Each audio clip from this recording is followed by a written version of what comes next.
মনিহাট battalion 15 বিজিবির একটি দল গতকাল সীমান্তবর্তী এলাকায় একটি সুনির্দিষ্ট তথ্য আমরা পেয়েছিলাম। আমরা একটি বিশেষ অপারেশন পরিচালনা করি এবং একটি বড় চালান আটক করতে সক্ষম হই। উক্ত অপারেশনে উল্লেখযোগ্য পরিমাণ ভারতীয় স্বর্ণ, কাতান এবং সিল্কের শাড়িসহ বিভিন্ন প্রকার মালামাল আমরা জব্দ করতে সক্ষম হই, যার আনুমানিক বাজার মূল্য প্রায় 24 থেকে 25 লক্ষ টাকা।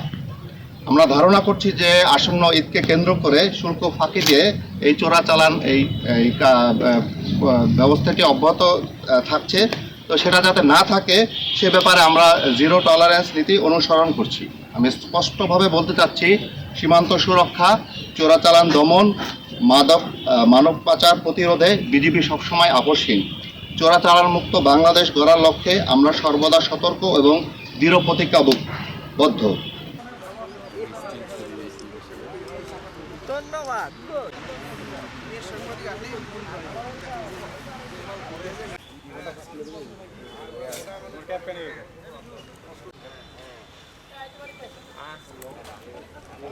ওটা যখন সার সবাই এখান থেকে নেবেন তাহলে সবাই হবে। আরে কথা বলি না,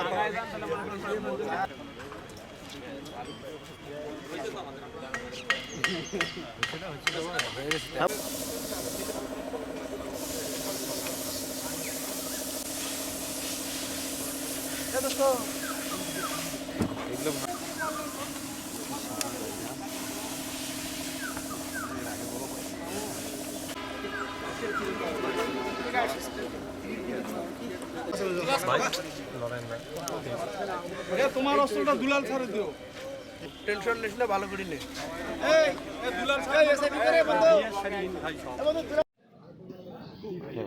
সবাই এখান থেকেই নেবেন তাহলে সবাই পাবেন।